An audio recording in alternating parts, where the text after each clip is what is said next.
Great. Good afternoon, everyone. My name is Michelle Rosado, and I work at the Connecticut State Department of Education. Um, I think I've it looks like I made some other people presenters, so I'm sorry about that. I had a hard time moving somebody. So welcome. This is the Connecticut SAT School Day training for coordinators, the overview in preparation for the spring 2026 administration. So I work at the Connecticut Department of Education, and I'm joined with my colleague Deirdre Ducharme. Good morning, everyone. And the presentation will be run by our colleagues at the College Board. And I'm going to turn it over to Dominique Bernard, and she can introduce her team. All right. Thanks, Michelle. Hello, everyone. My name is Dominique Bernard. I'm now the lead state implementation manager for Connecticut. So it's great to be here with you all. Again, I have assisted James in the past. So I just want to reintroduce myself, I guess, as the lead. On the call, well, actually, let's start with this. This is the coordinator overview for spring 2026 SAT testing. Before we jump into introduction. So now I'm going to introduce the rest of the team. We do have Keisha Smith on the call as well. She is our SSD Customer Service Senior Director. Keisha, say hello. Give them a quick wave. And we also have Jenny Kakavalli, who is here, Senior Director at K-12 State and District Partnerships. Although they are not presenting today, you will see them just popping into the chat answering any questions that you may have. Michelle, do you want to go ahead and introduce Stella? Yes, there is my dog, my Yorkie Stella, that I always include pictures of because I'm obsessed. And so for those of you that have pets, you know how you can get like that. So she's usually somewhere in our presentation. So thanks for letting me introduce Stella, and just reminding everyone that's on the call, if you have questions, you're not able to unmute yourself, but please pop your questions into the chat. And the other thing is that these slides will be available. I will send you the link as soon as we have them posted. So fear not, you will get copies of these slides. Thanks. All right, thank you. All right, that is the team. We do want to just start out with the agenda. So what are we covering today? We're going to give you an overview of the SAT. We'll review the implementation timeline for spring 2026 SAT School Day. We'll go over the test staff roles and cover our College Board systems and how they work together. So those systems would be SSB Online, our state data management system. You'll hear us refer to it as SDMS. Test Day Toolkit and Blue Book. We'll also cover the available publications for spring testing, as well as any resources and support that are available to you. Before we jump into the presentation, we just want to share a critical note about student personally identifiable information. Student PII should be handled with care, always. It should be shared verbally, never in writing or an email. So student PII will include the student's name, date of birth, address, phone number, email address, or any identifying numbers such as registration numbers. If you have any doubts, ask for assistance before sharing. You can always call our customer service line at 866-609-2205. And if you have a question about a student, please use the SACID, not the name, date of birth. Let's look at the SAT and what it's all about. The basics, the SAT does have 2 modules in each section. They are multi-stage adaptive sections. In the first module, and this is for both the reading and writing section and the math section, the first module gives the students a broad mix of easy, medium, and hard questions, which determines what Module 2 looks like, where students are given a targeted mix of questions varying difficulties based on their performance in Module 1. So the student's performance in both Module 1 and Module 2 combine to result in the student's section score. And again, that is for both the reading and writing section and the math section. When looking at timing, the reading and writing section is going to have 32 minutes for both Module 1 and Module 2. After the students take the reading and writing section, they'll have a 10-minute computer timed break. And then that leads to the math section, which also has 2 modules, both 35 minutes, for a total test time of 2 hours and 24 minutes. I do want to just let you know that students cannot resume testing until the computer timed break concludes. So they cannot cut their break short. They must go through the whole break before starting the next section. For the reading and writing section, the student will have 54 total questions, and they'll have 64 total minutes to complete that section. It is composed of discrete questions, just meaning that the student will receive a passage, and along with that passage, they'll have one test question to answer. For the math test, they'll have 44 total questions with 70 total minutes to answer those questions. Again, 2 modules, initial and adaptive. And students will be able to use a calculator on the full section of the math test. 75% of the discrete questions will be multiple choice questions, and 25% will be student-produced responses.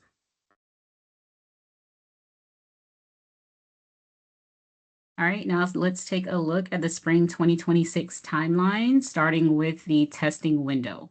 So for the spring SAT school day test, you will have a testing window of March 2nd through April 30th. That is the full window. You will want to schedule a shorter window within that window for your school's testing. Just remember that all testing, including makeup testing, must be completed by April 30th, 2026. And when scheduling your testing day or days, keep in mind your spring break dates and any student or staff observed holidays. We did ask this question in our onboarding survey, so hopefully you've already planned that out, but just in case you haven't, be sure to keep that in mind. We do recommend that you aim to test students earlier in the window so that you have time for retest. Also time to get all of your students' accommodations in and approved so that they are ready for your test date. You can choose to test students on one day, or you can break it up and test groups of students on multiple days within the window.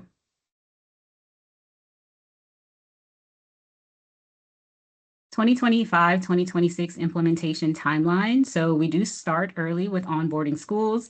We are in that process right now. I've actually been helping a lot of you just to get that access and get the onboarding surveys complete. So great job getting those done and submitted. We do run school establishment, onboarding and establishment to January. So we want to make sure that everyone is set up and ready in January. There will be a confirmation email that goes out. So you'll know for sure, you will be confirmed that your school is set up and ready to test.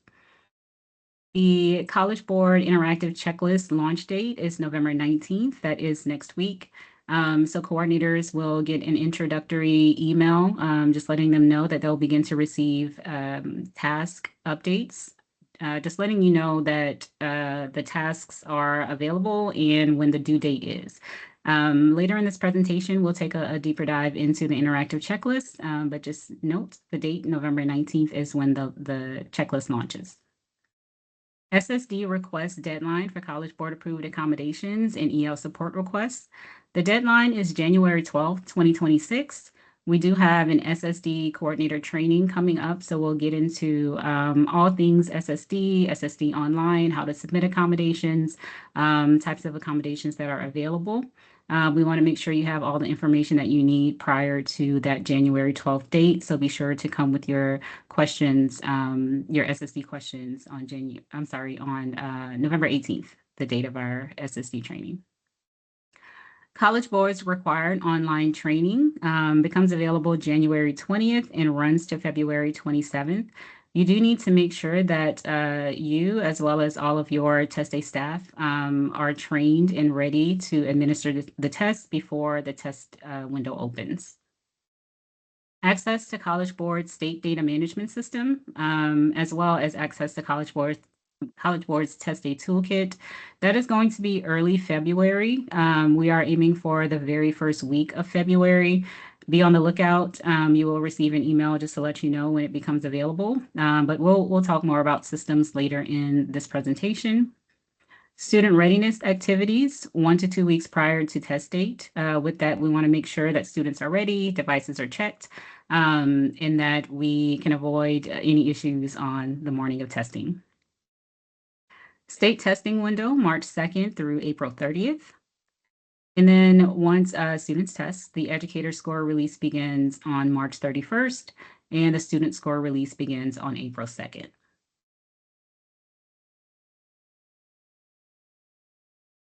Dominique, there's a Connecticut, question about yes. training. If staff completed the College Board training in the fall, do they have to do the training again? Yes. So even if it's completed in the fall, you still have to take the training, the required online training. I will give some more information on that later in this presentation. But for now, the answer is yes, you will still have to take the training. So the online training, as you can see in the slide that's presented, it will be available beginning January 20th for the second question that was there.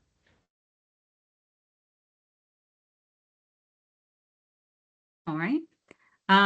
Connecticut SAT School Day training. So we will have a series of webinar sessions as well as an in-person session in February. We've already had the September 18th SAT Suite overview. Those slides are slides and the recording are posted on the Connecticut SAT School Day site.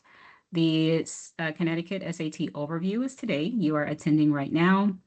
Our SSD training is going to be November 18th, so make sure you register and have your SSD coordinators register as well. We will have a Q&A session for our SSD coordinators on January 6th. We want to make sure that you are prepared and ready before that January 12th deadline. Network device and room tech readiness overview for schools and districts will be on January 29th. That is a webinar as well. Test coordinator in-person training session. We have a morning session and an afternoon session, both on February 3rd. We do have registration links here as well as the address. The morning session is 9:30 a.m. to 12, and the afternoon session is 12 p.m. to 3. And our last session is going to be our test coordinator virtual session. That's a follow-up of that deep dive test coordinator training. So the in-person session on February 3rd is going to be the same as the virtual training on February 4th. We're just offering a virtual option for those who can't make it in person. There's several questions related to training that are in the chat, and I'm not sure Okay. if we want to talk about those now, or do you want, I don't know if anyone can there's also one about SSD, if Keisha could respond to that. But Okay. it's about why is the training only open until the end of February when some people are testing in April? That's basically what both of the questions are about. Okay. So the training window, the end date is before the state window opens. Are you still able to access the training and go in and take the training after that date? Yes. But we do want to make sure that everyone is trained before the window open. So if you do train later, and Michelle, I'll let you make that call on if you want them to be able to go in after that deadline. Oh, yeah, But that's that's just, fine with us. We okay. just want to make sure that your proctors are trained so that when it comes to test day, they know what they're doing and there's no irregularities that lead to students having to take the test over again. Okay, thank you. So yes, so we just want to make sure that everyone is trained before test date. We do pull reports, training reports. So we just ask that if you have any changes to your dates, you log into SSOR, you make the changes so that we're aware. Just for example, if you have that you are testing on April 1st. We're going to expect to see activities prior to April 1st. Like the student readiness check is on time, your accommodations are submitted. We're going to check that everyone is trained. So if you don't actually anticipate testing on April 1st, just make sure you go in to update your dates so that you aren't getting all of those notifications from College Board, because that's the date that we're expecting you to test on.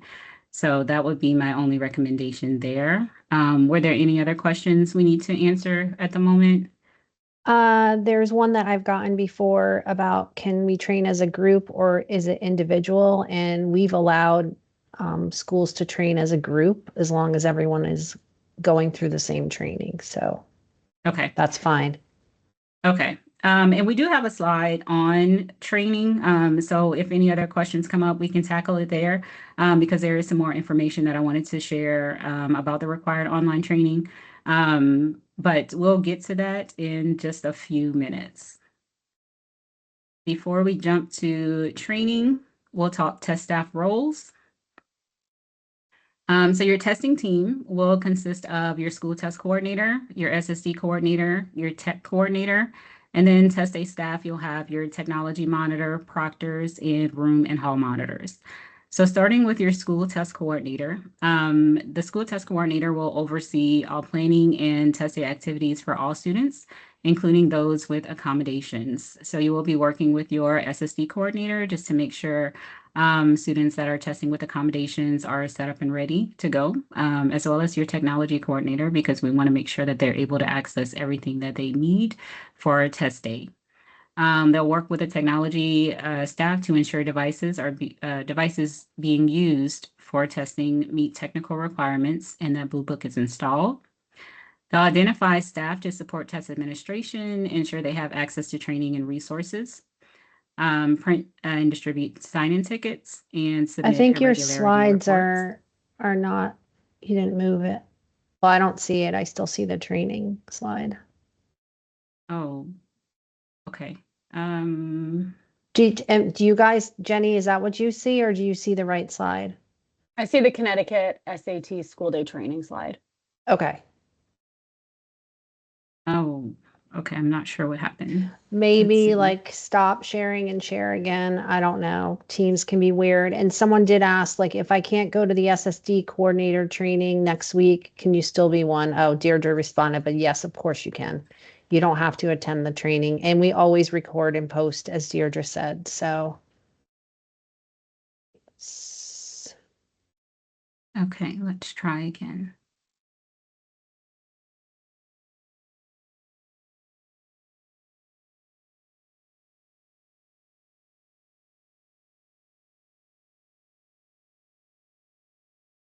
Let me see if there's any other questions since we have a sec here. So if your staff completed the training in the fall, they do still need to go into the training, but there is a way, I believe, where you don't have to do the full training. Isn't that right? Yes, so there is a test out option Yeah. to where if you're able to pass the knowledge check, you don't have to complete the full training. You'll still have access to the full training, but you do have the ability to test out. And I do apologize. I am clicking on the share screen and it is not sharing. So Okay, let me see if I Yes. can open up the slides and we can do it that way. So Okay. hold on.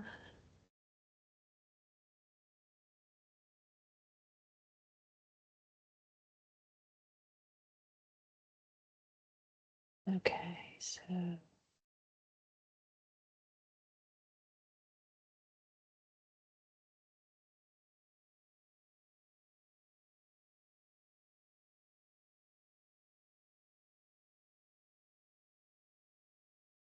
Can you see my screen?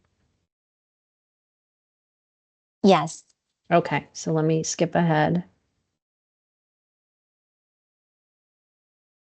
Okay, I cannot see your screen. Jenny, Keisha, can you see the screen? Yes, I see your screen. Okay. Maybe it Your- is. Yeah, your team. Can Okay. you see it? Yeah, your team testing roles. Oh, you can't see it? Yeah, I'm unable to see it. Um, Do you want to leave okay. and come back I in? Yeah, Y- I can Why hop don't you out for try a Okay. minute. that? Okay, sorry about this. I'll be right back.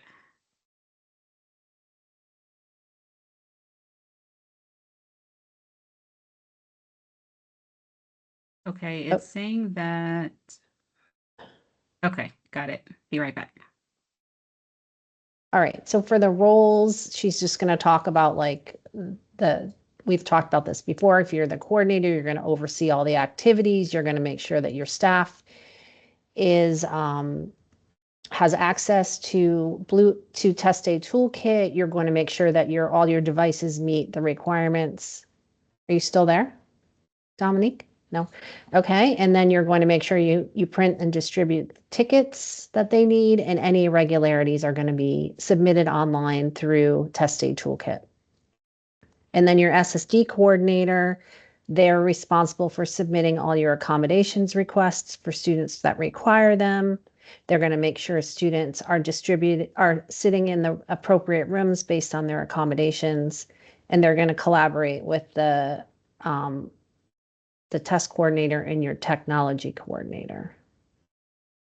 And Michelle, I'll just add one thing because we did have that question about SSD access. So Yeah. when you initially submit the form, which is now web-based, it can take up to 3 to 5 days. So I just wanted to point that out in case someone knows that they submitted today and they have not received a response. The processing time can take up to 3 to 5 days in order to process the request, and then you will receive a welcome to SSD Online email, and you just need to follow the instructions to complete the setup, which also includes you needing to be established with your College Board Educator Professional account. With the web form, we also include this information to make it very clear that you must have an established Educator Professional account in order to access SSD Online, because the professional account gives you the access not just to SSD Online, but to other tools such as Test Aid Toolkit.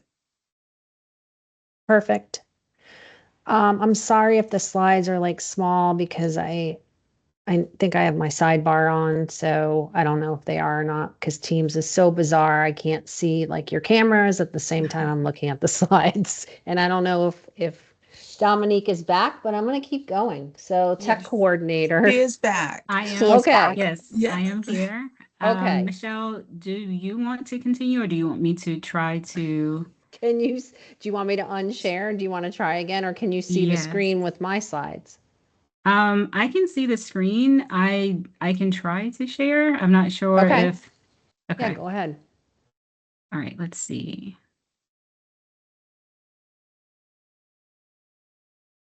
While you're doing that, I just put in, there was a question about Blue Book being manually uploaded to device previous Okay. year. And then all around updates and releases, I just posted the information in the chat. So Dominique, I talked about this slide already, so you can go ahead Okay. to the next one. All right, we're here. Yep. All right, so your tech coordinator works with your school test coordinator and SSD coordinator. We want to make sure that devices meet the students' needs for test day. Ensure devices used for testing meet technical specifications. Make sure that Blue Book is installed on student devices for testing, and test the network configuration and internet connectivity in each testing room. Your technology monitor is going to be different from your technology coordinator. It can be the same person, but it is a different role. So I just want to clarify that your technology monitor is more of a test day staff role. So this person should be assigned to the help room. That person does not have to have all of the technical knowledge or ability of a technology coordinator, but they should be aware of the technical troubleshooting steps. We do have a technical troubleshooting guide that they will have access to be able to help students on test day. So like I said, this role can be filled by the tech coordinator, but it could be another staff member as well. Your proctor is going to be who starts and monitors the tests using Test Day Toolkit. So they'll be in charge of the test administration on test day. They'll actively monitor the room, assisting students as needed, and they'll keep the room distraction-free. They'll distribute the sign-in tickets for the students and report any irregularities in Test Day Toolkit. And then we have the room and hall monitor. This role will direct students to their assigned rooms. They'll monitor rooms and hallways and provide relief to proctors, and they'll direct the students to the help room, break room, and restrooms.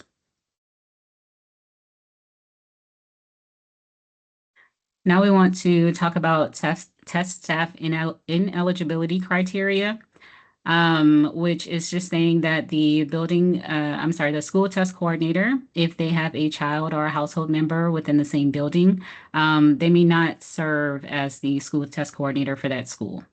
Now, if the student is in the same district, that's okay as long as it is not the same school.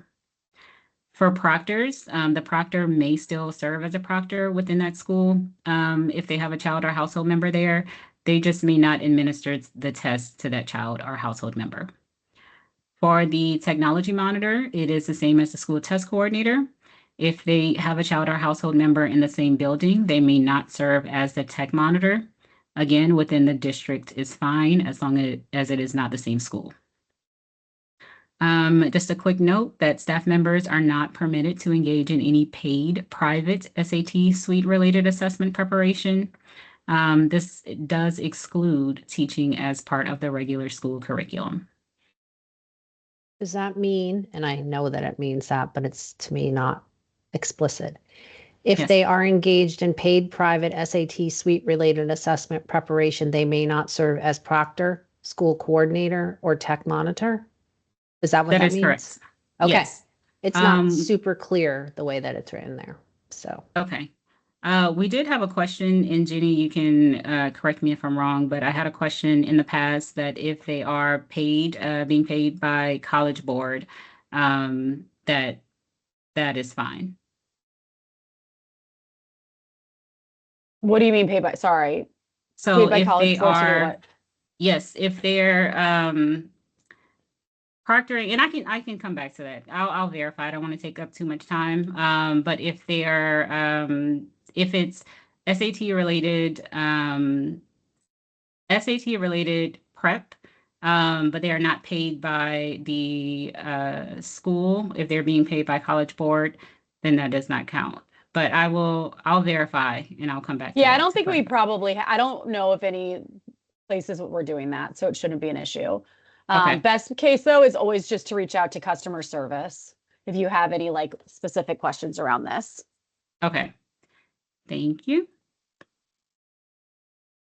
All right, next, we just want to remind everyone, you do need a College Board educator account, and this is going to be for any test staff, for any coordinators, anyone needing access to the systems. There's virtually nothing that you can do unless you have a College Board account. So accessing SDMS, Test Day Toolkit, SSD Online, prepping for the test administration, all of your test staff will need to have an educator account.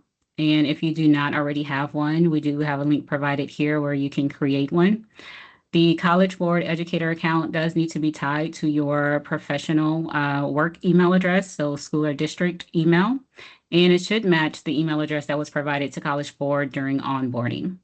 If you have any issues with your account, you either can't access it, forget your password, your information has changed or need to be updated, you can call customer service at the number provided here. They'll have you answer some security questions, and then we can make the updates necessary in order to restore your account or make any corrections to your email address.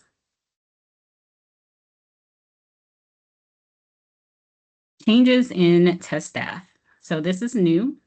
Now that we have gone through the onboarding process, or are still going through the onboarding process, this test card should look familiar to you all. You have filled it out for onboarding, and we have all of your test administration details But if you do have new staff, you need to make staff updates, you need to make any changes to the information that was already provided, you can see there's a view/edit testing info option. You just click there, you can go in and you can make the changes that you need. Just remember to make sure that everything stays updated. If you anticipate any changes, please go in and make the updates before the change happens. So if you know someone is leaving or someone is changing positions, please go in and make the update prior to the change so that the person in the role will continue to get any communications or updates that we're sending out. And also have access, to all of our previous trainings so that they are able to get caught up.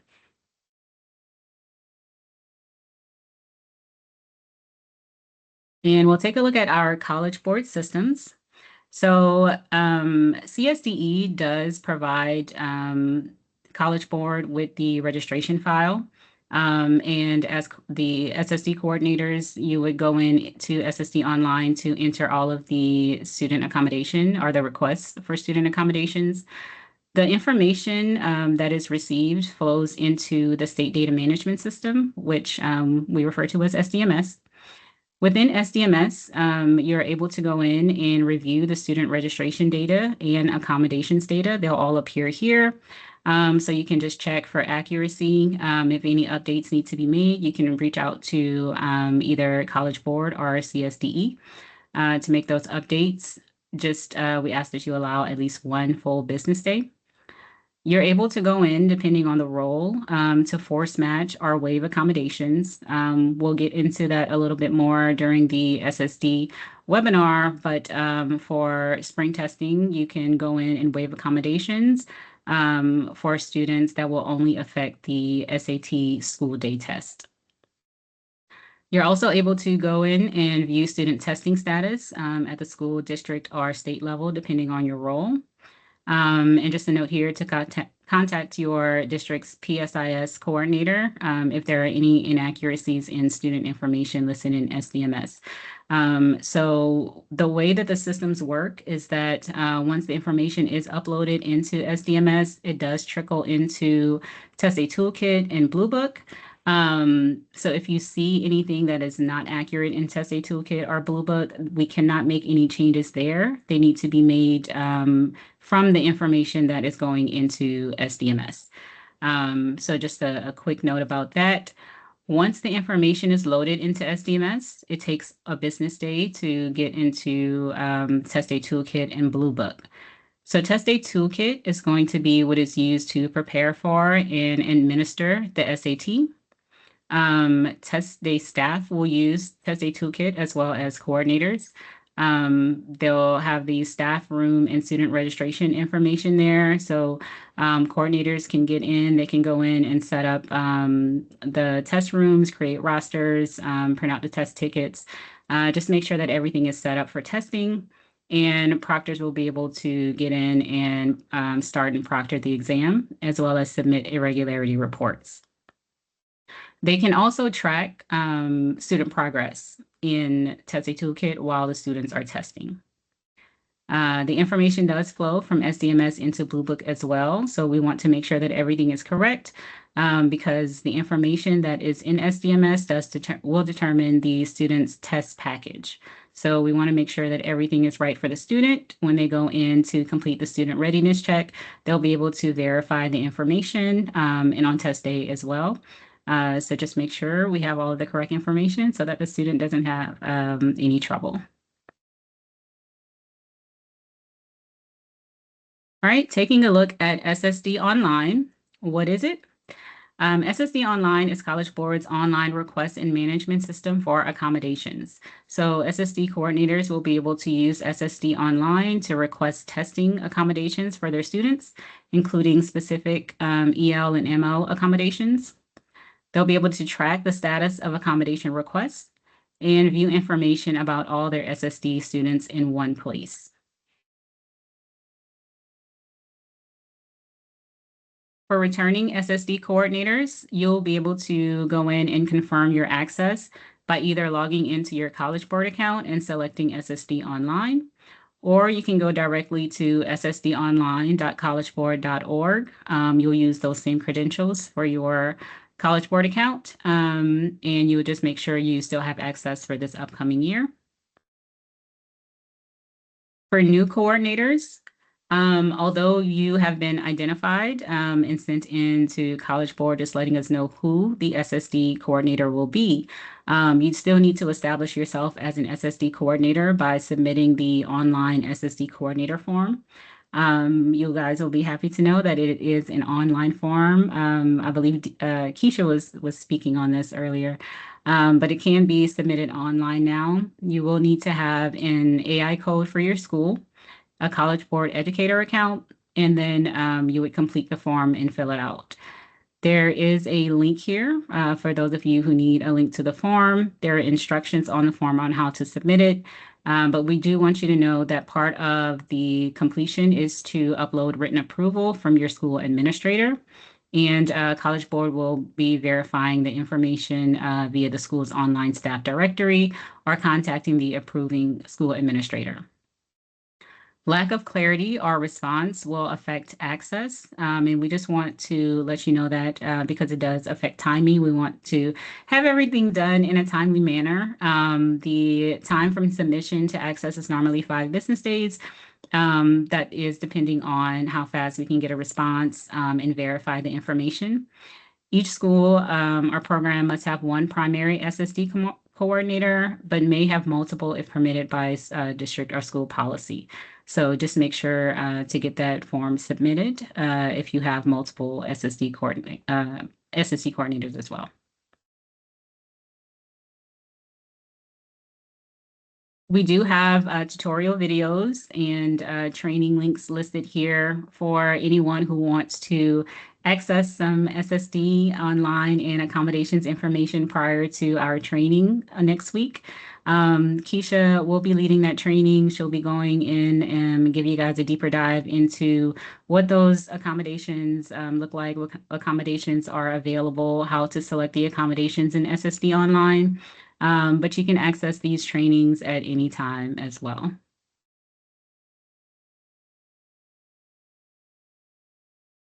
SAT test administration systems. We did speak about the different systems, SDMS, Test A Toolkit, and Blue Book.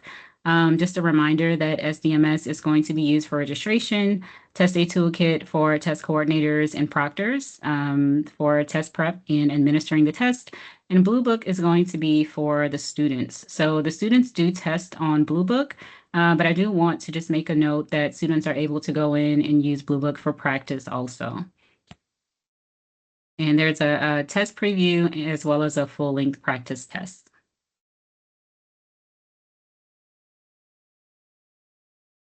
So for registration in SDMS, CSDE does provide College Board with the file. So we have all of the student registration data from CSDE. That information is uploaded into SDMS. That will be in January, at the end of January. So we want to just have you go in and make sure all of the information is correct and updated prior to January 16th. So that initial upload will have the most up-to-date and accurate data. If student information changes after January 16th, just update PSIS and these changes will be reflected in SDMS and Test A Toolkit. So that initial upload will not be the only upload. We'll still continue to receive uploads from CSDE just with any updates that updates or changes after January 16th. But we do want to try to have the most accurate information in that initial upload. Just a couple of additional. Just to jump in, just so that everyone's on the call is aware, and I'll send more information out about this once we have a schedule. But the first file goes in January 16th, and then prior to March 2nd, we'll probably submit like a file a week. And then once testing starts, we do a daily file for any changes. So if PSIS is incorrect as reflected in SDMS, then that will be captured in those daily file uploads. And then someone asked about when they're going to get the access to SDMS. That is going to be the first week of February. So you'll have access to SDMS and Test A Toolkit the first week of February. And I'll get into what that looks like also in just a second. So just to finish up this slide, student rosters from SDMS automatically populate in Test A Toolkit. We ask that you allow 1 business day. And again, the information does flow into Blue Book as well. So like Michelle said, as soon as the information is updated, they'll be giving us the file on a daily basis. After their file is uploaded, allow 1 business day before you'll see it in the systems. So SDMS, and then 1 day from SDMS to Test A Toolkit in Blue Book. And Dominique, if it's okay if I jump in, I just have Yes. an additional point I'd like to make about the student data that the state provides College Board in that first implementation. So if you have great students in grade 11 who are eligible for the Connecticut Alternate Assessment System, you want to make sure that the planning and placement teams have completed the eligibility process that's built within CT-SEDS.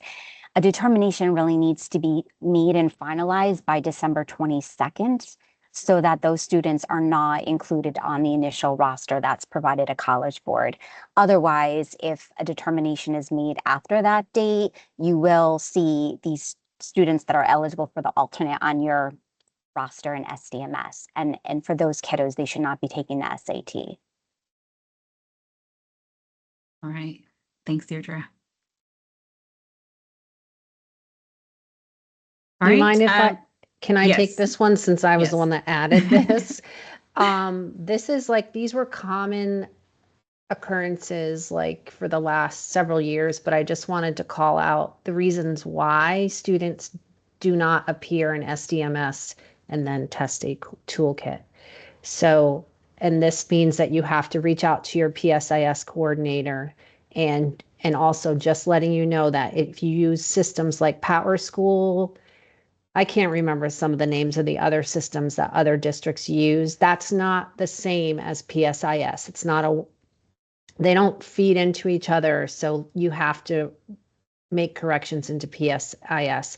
I know a lot of times people will say, well, they look right in our system, in our PowerSchool or whatever data management system you're using for your school, but it's not the same. So why don't I see this student in my Test A Toolkit SDMS? I'll get a lot of emails. So please remember, just send me the SACID. Don't send me the student's name and birth date, because that is PI. We don't want to put that into email. So it's because in PSIS, the student is not listed in grade 11. They're in grade 10. They're in grade 12. They're in a different grade, or for whatever reason, the grades don't align. You think they're in 11, but they're not really in your PSIS. So you have to correct that. The student is not listed as attending your school in PSIS. Maybe they moved. Maybe they're listed in an alternative school. Maybe whatever reason, that's why they're not showing up. So I can always check in our systems and let you know what I'm seeing, which I'm happy to do that for you. I don't mind. I don't want you to think I don't want to check for you, but I'm just letting you know some of the reasons why. And then as Deirdre said, they're listed as taking the CTAA. We've pulled them out of our file, and that's why you're not seeing them in your list of students. So thanks. I just wanted to bring that up. All right. Thanks, Michelle. All right, so next, we spoke about access to state data management system. So I just want to review that with you. You will receive access in February, that very first week. You do need to have your College Board professional account. I hope you all have one, but if not, please create one today. Access will automatically appear in your College Board professional account under My Tools and Services.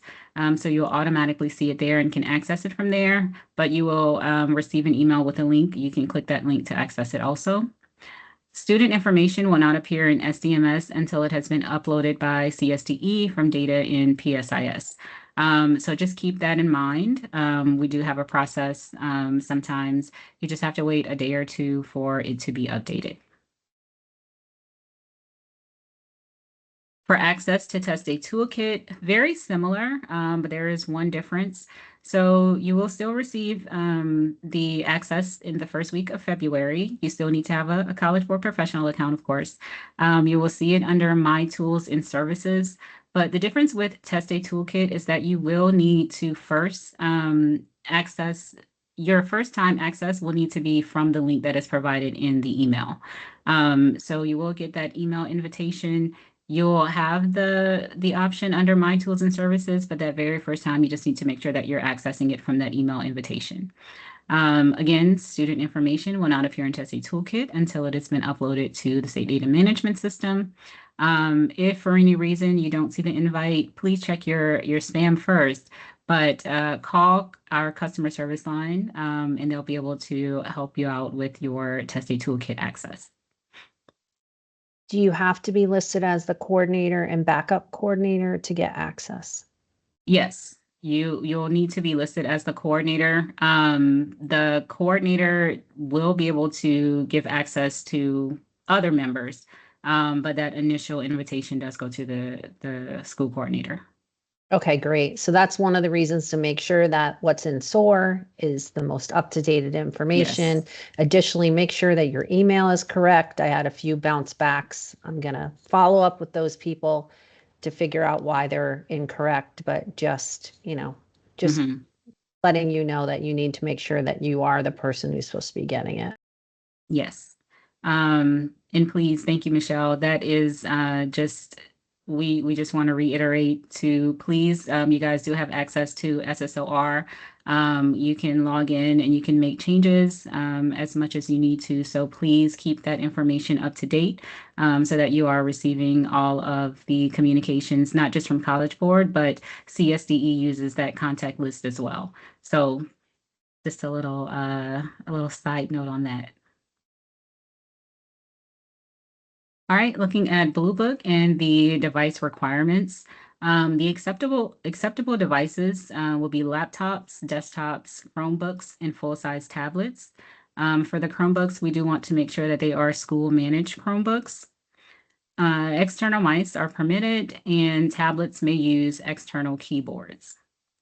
We want to make sure that devices have at least 4 hours of battery operation or be plugged into a power source. Of course, we always recommend that students have fully charged Chromebooks to start. For any students that have extended time, extended breaks, or breaks as needed, we want to make sure that they have access to power so that there is no disruption in their testing. The devices must be able to connect to the internet via Ethernet or Wi-Fi. And of course, staff should be able to use their devices to connect. Also, they are using Test Day Toolkit. And just a side note about students being able to continue testing without the internet access. It is required to start the test and to submit the responses, but if for any reason they lose internet access during the test, please allow them to continue testing. The answer choices will be saved. They just need to make sure they connect to the internet at the end so that they can submit their responses and get their test completion screen. So that's that on Blue Book's general device requirements. Now we want to look at the spring 2026, the new features in Blue Book. So for spring 2026, you will see that we will have graphing and scientific calculators available for students. They will have access to both throughout the math section of the test, and they can switch back and forth between the two calculators as much as they would like. You'll also notice that there are enhancements to the option eliminator in Expand Collapse. For the option eliminator is now defaulted to on so that students, they won't miss it. And that if they are turning it off and on, they will keep their eliminations. So previously, if they were to turn it off and then turn it back on later, their eliminations would be gone. They'd have to redo it. Now, once they turn it off and back on again, the eliminations will pop right back up. You'll also notice that the screen expander is changed. We have the center line, which is going to allow them to expand and collapse either the question And choices are the passage on the other side of the screen. So they can just drag it back and forth as needed. There were some enhancements to the highlighting feature. The colors are brighter. There are more colors. And they have the ability now to highlight answer choices, not just the passage. So that's exciting. The highlighting is going to be brighter and more noticeable, which is going to be helpful for the students also. And the option to end extended time early is more clearly called out. So we did get some feedback that some students were unaware of how to move forward. We did add a tooltip on top of the next button, and this will be enabled without having to hover over it. So it'll just remain there until the student decides, hey, I don't want to see this, and they click the X and it goes away.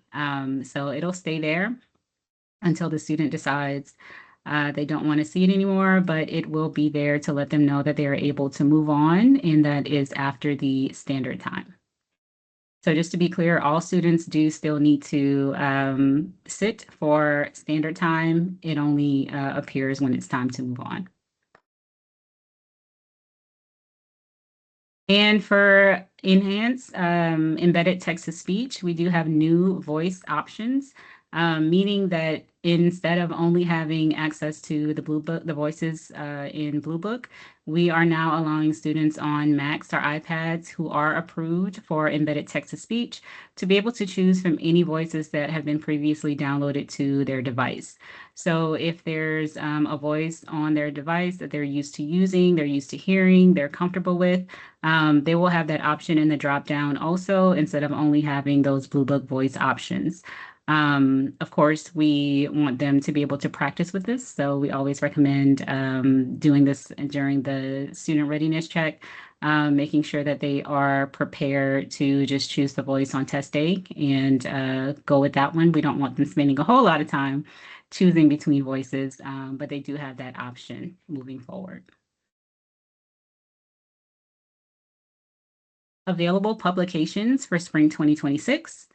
We will have the test coordinator manual, which includes the accommodations guide, the hall and room monitor guide, technical troubleshooting guide, and timing charts. We'll have the proctor manual available, which includes the accommodations guide and the timing charts. Paper testing scripts, applicable only to approved paper testers. The accommodations and supports handbook. Our College Board required online training platform guide, the student guide, and then we also have a standalone version of the hall and room monitor guide.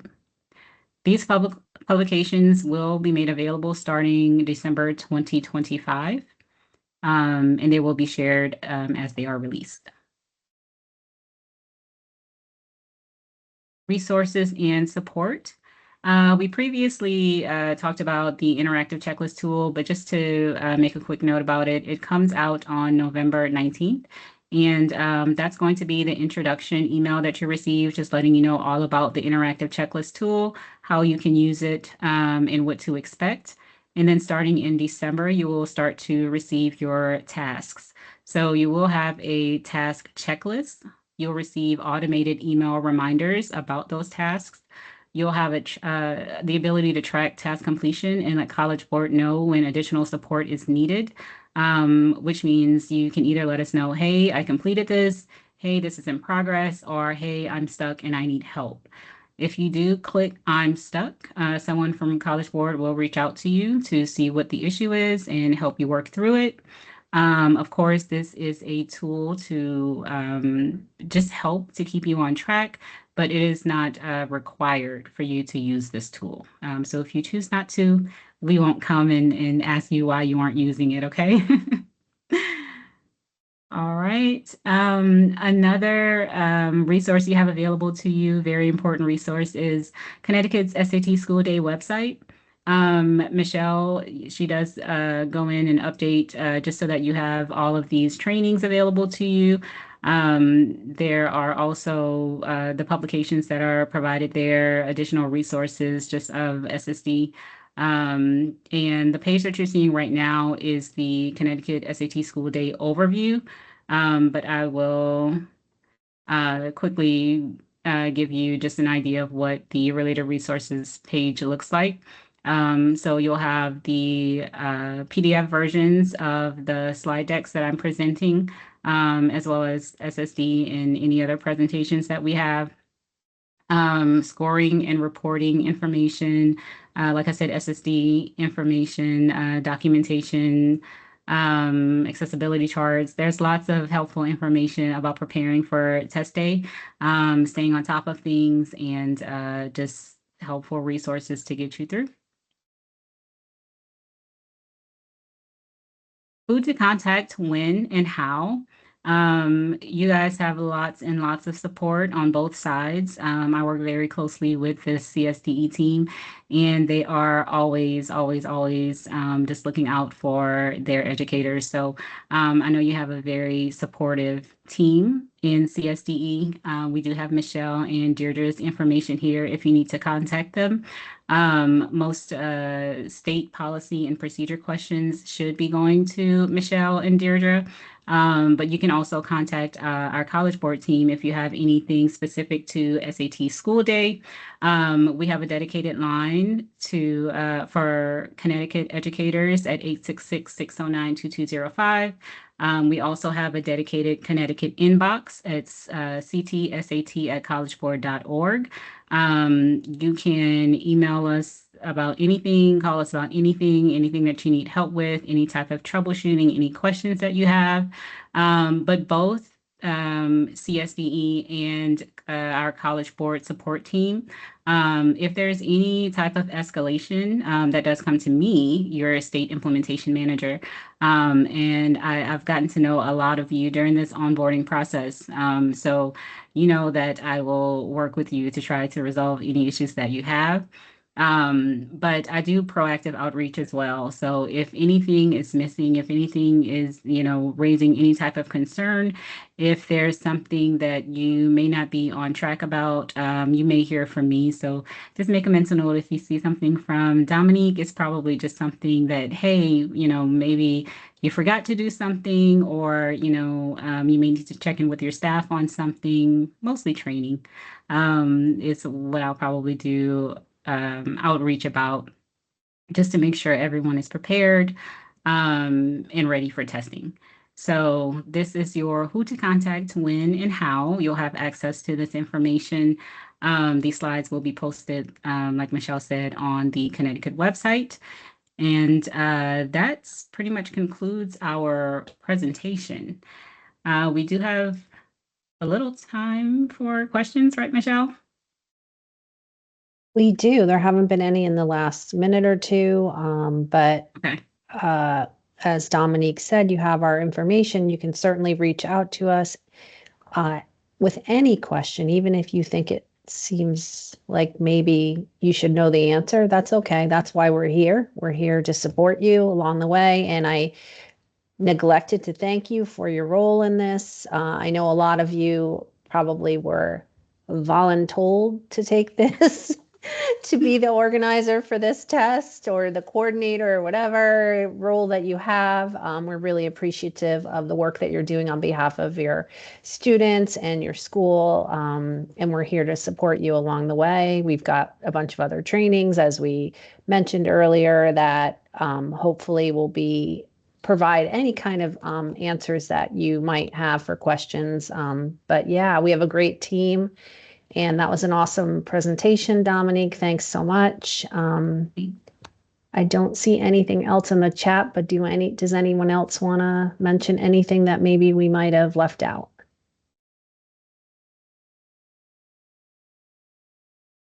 All right. I'll just add, okay. I certainly look forward to meeting with our coordinators next week at the SSD coordinator training. So I look forward to seeing you and your team there. And of course, we appreciate your collaboration and partnership over the course of this school year. So thanks for all you do. There's a question from Stephanie, and I would say that maybe Deirdre can follow up with you, because if you have students who need to take the alternate assessment, there's actually training that just opened up that you have to be certified. You have to pass the training in order to give the test. You have to there's things you need to do in terms of indicating that the student will take the alternative assessment instead Yes. of the standard. So D is Stephanie Crow from Fairfield. Has the question in there, so maybe you can reach out to her via email. I sure will. Thank you. Yeah, great. Thanks so much, everybody. And we look forward to seeing maybe some of you next week on the SSD coordinator overview. So have a nice day. All right. Thanks, everyone. Thank you. Thank you. Bye.